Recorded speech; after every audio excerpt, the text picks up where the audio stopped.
You are listening to the Beyond the Classroom podcast, a podcast for burnt out teachers who know something's gotta give. After teaching for 14 years and feeling completely burned out for way too long, in May of 2022, I made a big decision and left the classroom. I now help burnt out teachers like you take back balance and joy so you can wake up every day loving your life. In this podcast, we'll explore who you are beyond the classroom, whether you're considering leaving or wanting to make changes so you can fall in love with teaching again. Either way, I understand what it's like to be living a life that looks fun and cute on the outside. You know, summer's off, playing all day, off at 2 o'clock every day, but actually feels miserable and draining. I'm your host and coach, Sandy Patterson, and I'm so excited to help you step into your fullest potential and believe in that potential to make an impact on the world, not just survive each day. Are you ready? Let's do this. Hello there, and welcome back to another episode of the Beyond the Classroom podcast. I am Sandy Patterson, your host and certified life and business coach, and I'm super excited. We have a very, very special guest today. I have learning specialist and CEO of Entrepreneur Academics, Lauren Dewey, here with us today. Hello, Lauren. Hi, Sandy. Thank you so much for having me. I'm really excited. Yes, thank you so much for being here. Now, Lauren and we connected on Instagram, as we do, right? And in this education space, I think that it's so special to make these connections. And really, I can't wait for Lauren to share a little bit about her journey and her story and her business with you. You're going to love it. So, Lauren, first, tell us a little bit about you and who you are, a little bit about your background. Yeah, absolutely. So, as you mentioned, I am a learning specialist and CEO with Entrepreneur Academic. Entrepreneur Academic supports organizations and entrepreneurs with building course curriculums. So, whether that's an online course that you're looking to sell as passive income, whether you're looking to build a curriculum for a group program, whether you want to do a master class or a workshop as part of a sales funnel, we help with kind of all curriculum development for however it fits in with your offer suite. I have a background in higher education, actually. I did my master's in educational administration and student affairs and worked in academic development and curriculum development for adult learners for about 8 years before I started working for myself full time. So I kind of chose all of the favorite parts of my previous career with building curriculums and working with subject matter experts and all of these things, and built Entrepreneur Academic. And it's been absolutely amazing. I work with really incredible, smart clients who are just thriving with scaling their business. And I'm just so grateful that this is the work I get to do every day and the people that I get to spend my time with. It's amazing. Yes. Okay. That is absolutely amazing. And okay. So let's get a little more informal here for just a second before we really dive in, because I have questions for you, obviously. Mm-hmm. So where are you located? So I'm up in Calgary, Alberta in Western Canada. Awesome. Okay. Perfect. So you just said that you essentially picked the parts of your job that you love, and then you created something literally out of nothing, if that's what I heard correctly. Yes, that's pretty much exactly what happened. Okay, so let's rewind for just a second, because I think that this part is not talked about as often. So when you were in your previous, we'll just call it your 9 to 5, right? Your regular job, your real job, your whatever you want to call it, the job that you probably thought you were going to be at forever, I'm guessing. Mm-hmm. How did you know it was time for you to make a leap? Well, so my situation is a bit unique in that sense. It wasn't a weighing pros and cons and this and that. I was in a role that wasn't a great fit. I was doing really cool work, but it wasn't a great environment. And I actually ended up on an 8-week stress leave. And during that stress leave, it was mostly me stressed about what I was going to do next, because I didn't want to go back to that really, really quite toxic environment, hence the stress leave. So I ended up getting a job at a different institution.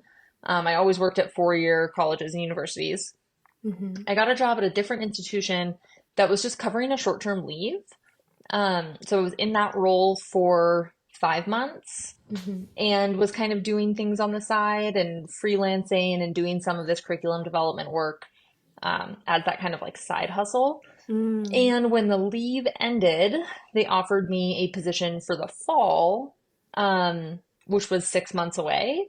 So I was kind of in this position where I knew I was suffering from burnout and I didn't want to go back to a specific role.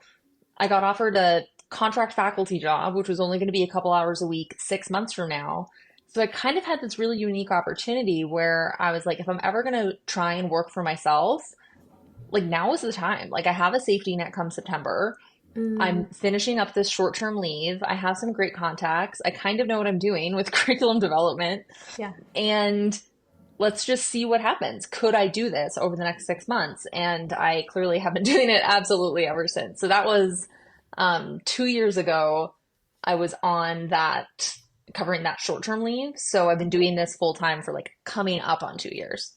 Oh, that's awesome. So you never ended up going back officially? Well, you know what's funny? I did still take the teaching position, but I dropped my hours. I just teach one course in the Oh. fall, and I do Mhm. it every fall, and it's great. And it keeps my foot in the door with academia, and I'm on campus like 3 hours a week, and that's it. That's all I need to do. Okay, cool. So a couple things that you just said to me, like my coach, like ears kind of perked up, and I was like, Hmm. wait a second, I want to ask you about that. So you said, I kind of know what I'm doing, like in this curriculum development area. Like, let's just see what happens.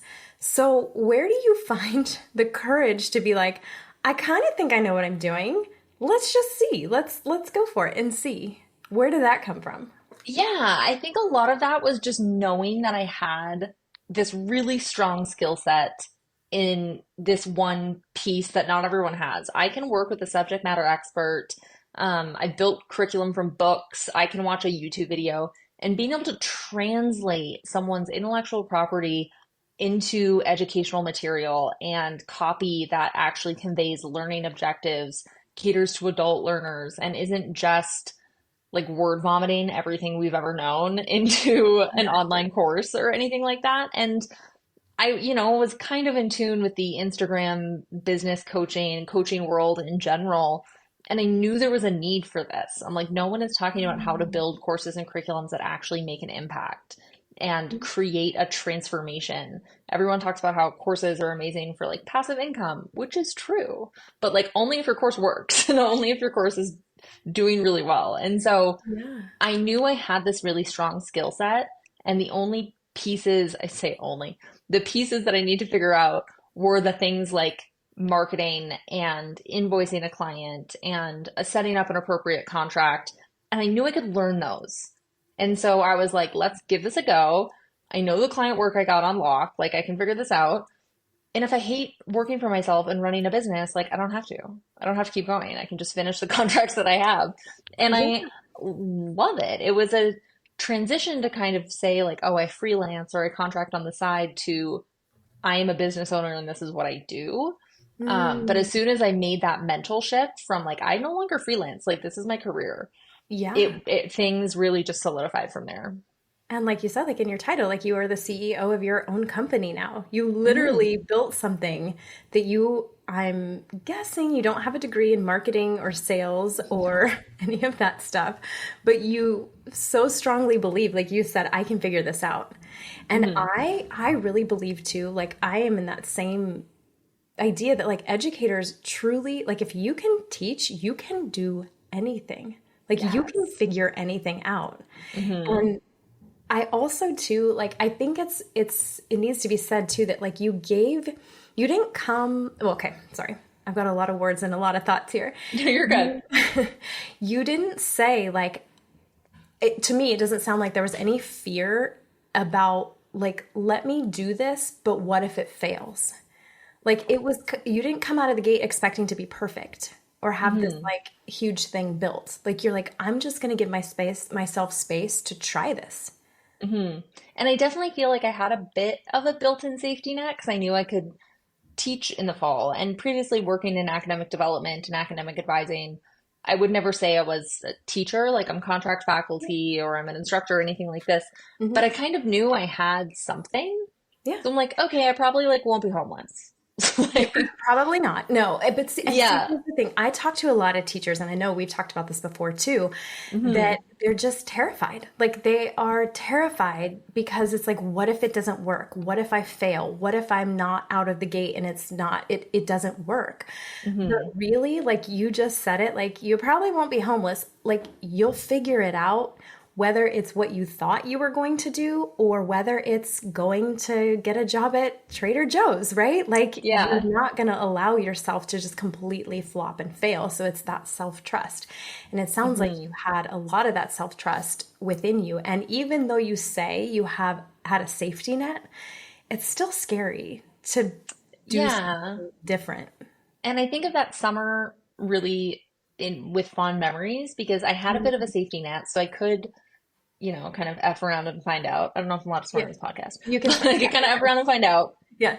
I had a little bit of a safety net, Hmm. and it was still terrifying. But I knew that if I was going to make it work, I could be scared and do things at the same time. I could be scared and pitch. I could be scared and do the client work I said I was going to do. And so Mm-hmm. knowing that just because I was scared didn't it wasn't a good enough reason to not take action. Would just allowed myself to do it scared. That is so good. Like I can be scared and still whatever, fill in the blank. Like you're Hmm. absolutely right. And that goes, I think that goes for anyone, whether you're a teacher, whether you're like whoever you are, that goes for anyone. Like Hmm. we oftentimes let fear hold us back from doing things that we dream about or that we're like, this would be really cool. Like, wouldn't it be cool if I could do this, this, and this? But it's too scary. But once you Hmm. push through that and say, I can be scared and still show up, still do the thing, Hmm. that's the game changer right there. Well, and I think you can use that too with different emotions. I can be tired and still show up. I can be grumpy and still show up. Like, just Yes. because I'm having a negative emotion doesn't mean it has to influence my behavior throughout the day. And so I think separating those different things from who I am, what I'm thinking, what I'm feeling from action items itself, like none of it, I was taking it personally. I wasn't beating myself up over any of these things. You can just kind of apply that to different emotions that you're feeling. Just because you're feeling certain things doesn't mean that it has to influence what you do that day. Oh my gosh, totally. And I can guarantee you that's probably not the only reason, but partially why you've been successful and you've hung in here for 2 years, right? 2 years Hmm. is a long time to do something, right? And to build something. Like these things take time. Business takes time to grow and to get really comfortable in what you're doing. And you're absolutely right. Like you've been able to separate those two things. So that's what is going to make or break you in business, right? Is the Hmm. ability to continue to show up even when you're scared, tired, grumpy, mad, angry, don't want to, unmotivated. All the Hmm. things that we can list out and be like, "Oh, those are all just excuses." Like you can still freaking show up. You still Totally. do the And I thing. know that comes from a massive place of privilege and gratitude. And Mm, so I know that I have the psychological safety of a backup September job. I mm, don't have kids or dependents. And so I knew still that I was in a very privileged position mm-hmm. to make those types of moves and have that kind of Mm. attitude. Because when I say I don't want to be flippant about like, oh, I'm not gonna be homeless, like if that's No. actually at risk for someone, they're going to move in a different manner than I would from a psychological safety environment. Absolutely, absolutely. And I appreciate you bringing that up too because it is. But with that being said, I'll just play devil's advocate too. Everything is figure outable, right? Like True. Marie Forleo Hmm. says, like we can figure this out. So the only way that you're stuck is if you think you're stuck or if you believe you're stuck. If Hmm. you are like, okay, I'm going to figure this out, there has to be another way. And then you move in that space of self trust, you can figure it out. Like you will figure it Hmm. out. I Yeah, I love absolutely. that. Yes. Okay, so what has been the hardest part about starting your business? For me, the hardest part about starting my business is not letting my business turn into what I previously used to do in academic development. It's Mm, the boundaries, it's the not letting my business become my identity. It's not like thinking about business 24 hours a day. And I yeah. know, with teachers and with educators and the work that I used to do, we love our students and we love the impact that we can have. And not letting go of that impact. I want to be able to honor the impact I can make, well, knowing that I burnt out pretty dramatically in education, and I can still care about the outcomes and not just get in this cycle of like, oh, I'm going to burn out every 4 years. Like, that's not what I wanted to build for myself sustainable. And so I kind of knew I was accepting maybe slightly slower progress, but I needed to implement those boundaries earlier, or I knew myself and it was just going to take over my entire life. Yes. Just yes to all of that. That is Yeah. so, so good. And I think we do, you're right. Like there are a lot of things in the education system and in teaching and that we take with us as truths, right? Like Hmm. that you need to be working all the time, that you need to be producing all the time, there should never be a moment of like stopping, and it needs to be hard. Like you always need to be Hmm. working hard. And if it's not hard, it's not valid or it's not sustainable.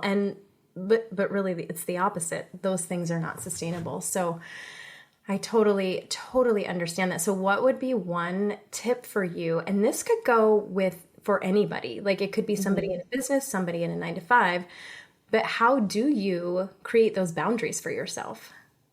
Yeah, it seems so elementary, but I turned off notifications for absolutely everything on my phone. Email, Voxer, Instagram, basically anything but a text message or phone call, notifications are off. Because I know when I was in education and I was meeting with students or teaching in the classroom, I'm not accessible Right. during that time. And so when I'm working on my own business or when I'm working with private clients with Entrepreneur Academic, I need to honor that time as much as I would have with my students before. And so this maybe isn't a boundaries for like how do I not think about business? It's almost more so how do I focus Mm, on my business in the space that I've allowed, in like mm, the time and space that I've allowed for my business. But I know when I was an educator, I was really focused on the work I was doing in the moment, and then it kind of bled into the rest of my life. And I've almost reverse engineered it for Entrepreneur Academic, where I've really tried to separate the rest of my life from my business so I can honor that time and then take guilt-free time later to like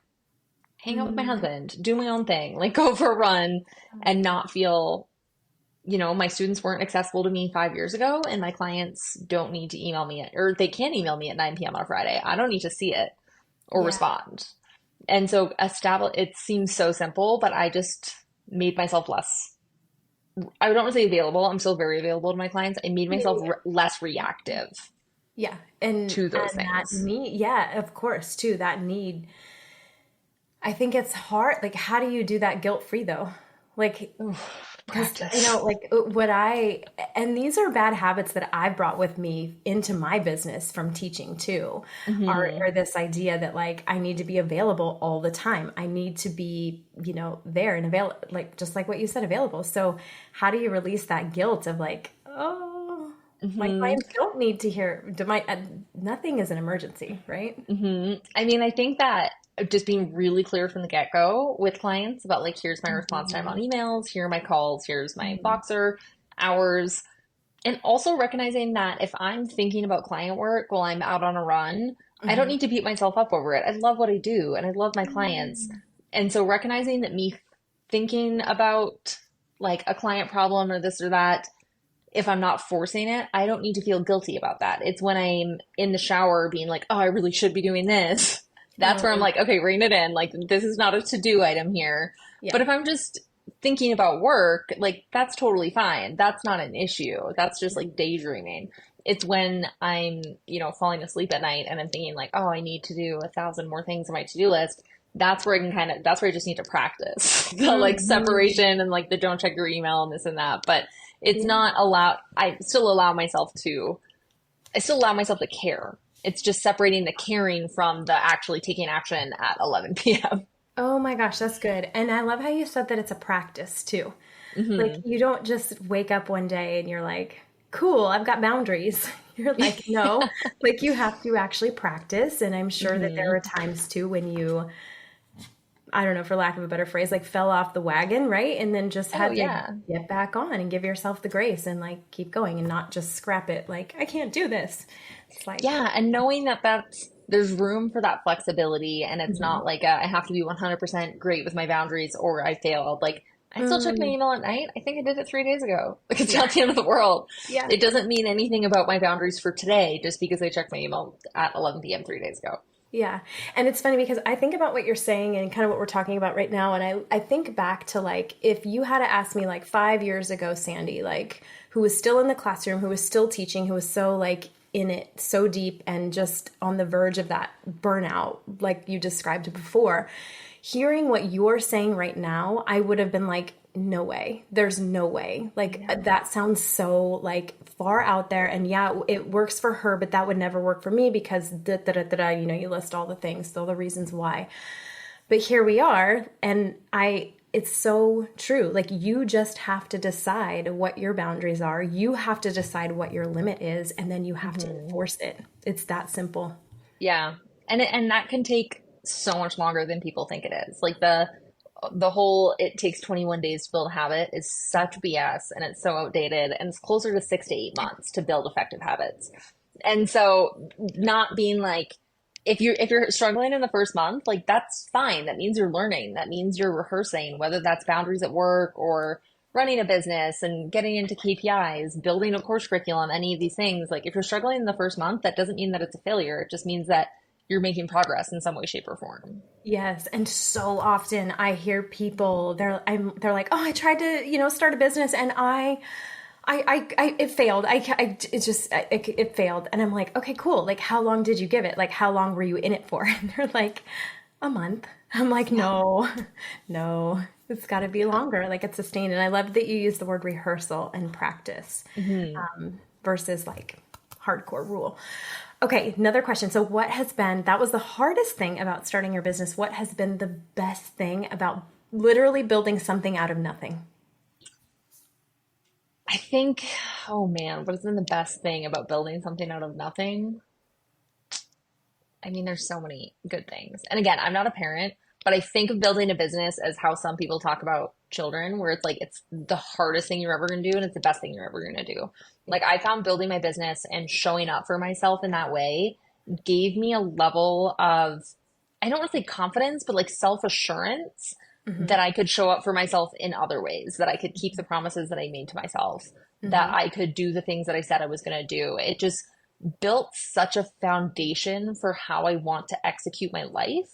Like it just feels like when I give myself some credit, when I take a moment to like Yeah. celebrate my accomplishments, and when I Yes. can look at something and be like, oh my God, I did that, Yeah. it creates this ripple effect where nothing feels out of reach. Like whether that's scaling to a certain level of revenue or income, Hmm. whether that's tackling something in my personal life, whether that's moving on to continuing education. It's almost like that everything feels figure outable. I have so Yeah. much more self trust. So I'm like, oh, I Mm. said I was going to do something really hard, and I worked my ass off to do the thing that was really hard, and now it's happening. What else did I previously rule out for myself that I thought was too hard? So it Yeah. creates this ripple effect where my business has provided this just trust in my ability to execute. And absolutely, there's still projects that I'm working on and long term vision and long term goals. And it's not like you reach a point and you're like, Chuck, I made it.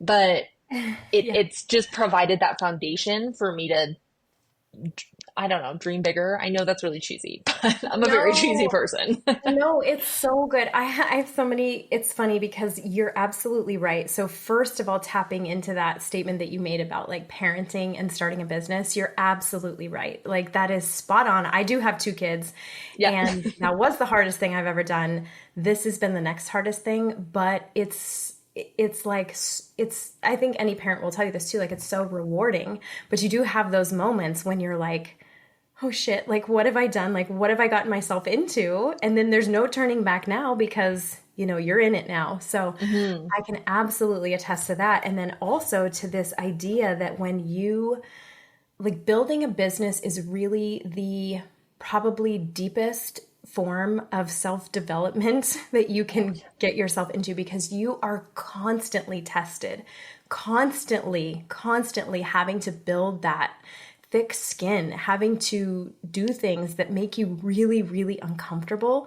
yeah. But then Hmm. again, when you move through it, you prove to yourself, hey, I can do this. And you start to stack and you're like, I got this.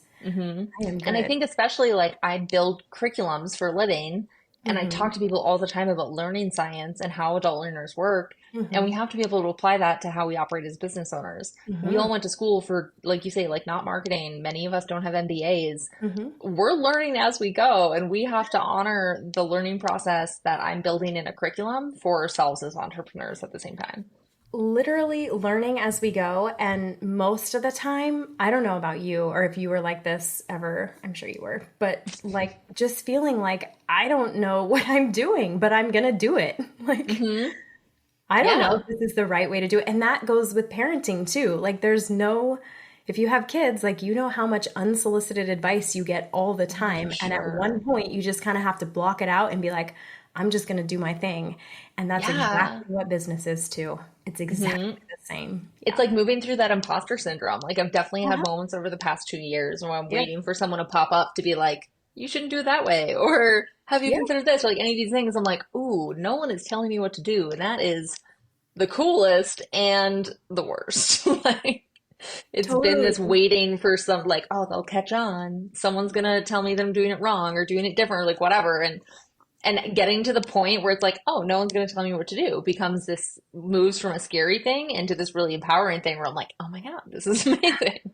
I can do whatever I want. I can do whatever I want. Yes, yes, Yeah. absolutely. That's so good. Okay, so one last question, Lauren, before we wrap up this conversation. So, if you were to talk to somebody and that somebody was like, I really want to leave my teaching job, or I really want to leave my 9 to 5, or I really want to build this thing, but I don't know if I'm cut out for it. I don't know if I'm capable. What Mhm. would you tell them? I mean, to kind of build off of what we were just talking about, if someone was saying, I want to do my own thing, I want to leave my 9 to 5, I would say literally do whatever you want. Do whatever you Mm, want. There are absolutely no rules. There's no playbook. If you find a playbook and a roadmap and you follow it, awesome, go for it. But you don't have to follow my business model. You don't have to follow the business model of anyone else. If you want to take coaching clients, if you want to work at Trader Joe's, like I find that so often people get looped into this like, oh, I can't start a business because I'm not in this narrow niche. It's like, okay, fuck it, do something else. yeah, Like yeah, I yeah. I would literally just say like spend some time, whether you're in the classroom or not, thinking about like if you could do anything you wanted, like what would you do? And reverse engineer it from there. Oh my gosh, that's so good. And I think that's a question that I often ask my clients like, okay, like they'll say to me like, I know I don't want to do this. I don't want to do this. I don't like this about this part of my job like I don't like this about my life. We have a really easy time saying what we don't want, but how often are we given the space and the time and the freedom and the encouragement to like dream? Yeah. And be like, what would your perfect day look like? Hmm. Yeah, Like, and even if you don't know the what you want to do, but you know the don'ts, like you were saying, like, oh, you don't want to be in office, you don't want to do XYZ, you don't want, if you can just flip those into questions, like, okay, do you want to work with people? Yes or no? Do you want to work at mm, home? Yes or no? Do you want to have a flexible schedule? Do you want to have a 9 to 5? Like, you can almost use the things that you don't want to do as guidance for what you do want to do. And as soon as you start to play with it, because so often it's like, oh, I don't want to leave teaching because I don't want to like go into tech. It's like, okay, then don't go to tech. Do you want to work in the wedding industry? Like knock yourself out. And yeah, so if you can kind of flip it, yeah, it can help you build a bit of momentum. absolutely. Like the sky is the limit. There's another little cheesy, cheesy quote for us today, but it truly Yeah. is. And once you actually believe that, that's where Hmm. the magic happens. Not just you pin the pin on Pinterest and be like, oh, that's cool. The sky's the limit. But Yeah. once you believe it, that's when you're Hmm. truly, truly free, I think. Yeah.